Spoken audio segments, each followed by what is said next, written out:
ആരാധന. യേശുവേ സ്തുതി. ഈശോയെ മഹത്വം. വിശുദ്ധ ഗ്രന്ഥം ലൂക്കായുടെ സുവിശേഷം 6-ാം അധ്യായത്തിൽ 22-23 തിരുവചനത്തിലൂടെ ദൈവാത്മാവ് നമ്മളോട് സംസാരിക്കുന്നത് എന്താണ് നമുക്ക് കേൾക്കാം. തിരുവചനം നിങ്ങളുടെ ജീവിതത്തിൽ അനുഗ്രഹമായി തീരും.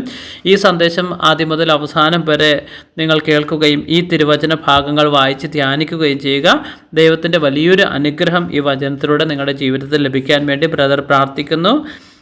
വിശുദ്ധ ലൂക്ക 6:22-23 തിരുവചനങ്ങൾ.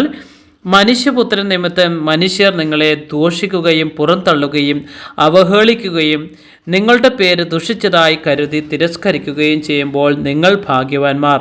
അപ്പോൾ നിങ്ങൾ ആഹ്ലാദിക്കുവിൻ, സന്തോഷിച്ച് കുതിച്ചു ചാടുവിൻ. സ്വർഗത്തിൽ നിങ്ങളുടെ പ്രതിഫലം വലുതായിരിക്കും. അവരുടെ പിതാക്കന്മാർ പ്രവാചകന്മാരോടും ഇപ്രകാരം തന്നെയാണ് പ്രവർത്തിച്ചത്. ഈശോയെ, അങ്ങയുടെ തിരുവചനം എൻ്റെ ജീവിതത്തിൽ ഒരുപാട് അനുഗ്രഹമായി വന്നിട്ടുണ്ട്. കാരണം വർഷങ്ങൾക്ക് മുമ്പ് ഞാൻ 2018 ധ്യാനത്തിന് പോയ സമയത്ത് പരിശുദ്ധാത്മാവരുടെ അവിടുത്തെ കൗൺസിലിംഗ് ഗുരുവായ രാജു ബ്രദറിന് എൻ്റെ ജീവിതത്തിലേക്ക് തരാൻ പറ്റിയ ഏറ്റവും വലിയ വചനം ഇതായിരുന്നു. അന്ന് ഞാൻ വളരെ ഭാരത്തിലൂടെയാണ് ആ ആലയത്തിലേക്ക് പ്രാർത്ഥനയ്ക്ക് പോകുന്നത്. അപ്പോൾ പരിശുദ്ധാത്മാവിൽ നിറഞ്ഞുകൊണ്ട് രാജു ബ്രദർ പറയുന്ന ഒരു തിരുവചനം ഇതായിരുന്നു. കാരണം നിങ്ങൾ സന്തോഷിക്കുക, നിങ്ങളുടെ ദുഃഖം പിന്നീട് നിങ്ങൾ ദുഃഖത്തിലാണെങ്കിൽ നിങ്ങൾ സന്തോഷിക്കാൻ ആവശ്യപ്പെടുന്നത് തീർച്ചയായിട്ടും നിങ്ങൾക്ക് പ്രതിഫലം വലുതായിരിക്കും ദൈവം തരിക. തീർച്ചയായിട്ടും ഈ വചനത്തിൻ്റെ ശക്തി എൻ്റെ ജീവിതത്തിൽ അനുഭവപ്പെട്ടു. ഞാൻ സന്തോഷിച്ചു, കർത്താവിൽ ആനന്ദിക്കുകയും സന്തോഷിക്കുകയും ചെയ്തു.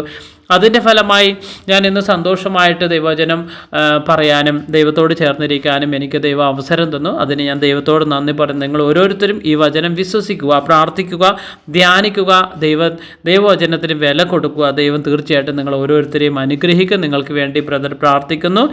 വചനം ഇപ്രകാരം പറയുന്നു: മനുഷ്യപുത്രൻ നിമിത്തം മനുഷ്യർ നിങ്ങളെ ദൂഷിക്കുകയും പുറന്തള്ളുകയും അവഹേളിക്കുകയും നിങ്ങളുടെ പേര് ദുഷിച്ചതായി കരുതി തിരസ്കരിക്കുകയും ചെയ്യുമ്പോൾ നിങ്ങൾ ഭാഗ്യവാന്മാർ. അതിനർത്ഥം എന്ന് പറഞ്ഞാൽ നമ്മൾ ദൈവവചനം, ദൈവശുശ്രൂഷയും പ്രാർത്ഥനയും കാര്യങ്ങളൊക്കെ പോകുമ്പോൾ നമ്മുടെ കൂടെയുള്ളവരൊക്കെ നമ്മളെ പരിഹസിക്കാം, അപമാനിക്കാം, പല പ്രയാസങ്ങളും ഉണ്ടാക്കാം. പക്ഷേ നിങ്ങൾ ഭാഗ്യവാന്മാരാണെന്ന് പറയുന്ന കർത്താവ്. അപ്പോൾ നിങ്ങൾ ആഹ്ലാദിക്കാനും പറയുന്നു, സന്തോഷിച്ച് കുതിച്ചു ചാടുവിൻ. അപ്പോഴാണ് ദൈവം നിങ്ങൾക്ക് പ്രതിഫലം തരുക. സ്വർഗത്തിലെ ദൈവം നമ്മൾക്ക് പ്രതിഫലം തരുന്ന ദൈവമാണ്. കാരണം എന്നെ പ്രതി എൻ്റെ കുടുംബാംഗങ്ങളൊക്കെ പല രീതിയിൽ പരിഹാസങ്ങൾ പിന്നിൽ നിന്നുണ്ടായിരുന്നു. അപ്പോഴും ഞാൻ സന്തോഷിക്കുകയാണ് ചെയ്തത്. എൻ്റെ കർത്താവ് എന്നെ അനുഗ്രഹിക്കും, എൻ്റെ കർത്താവ് എൻ്റെ പ്രാർത്ഥന കേൾക്കും, എന്നെ സമൃദ്ധമായി അനുഗ്രഹിക്കുമെന്ന് എനിക്ക് ഒരു ഉറച്ച വിശ്വാസം ഉണ്ടാകുന്നത്. തീർച്ചയായിട്ടും ആ വിശ്വാസം എൻ്റെ ജീവിതത്തിൽ തീർച്ചയായിട്ടും പൂർണ്ണമായിട്ടും ദൈവം നടത്തി തന്നു. അതിന് ഞാൻ ദൈവത്തോട് നന്ദി പറയുന്നു.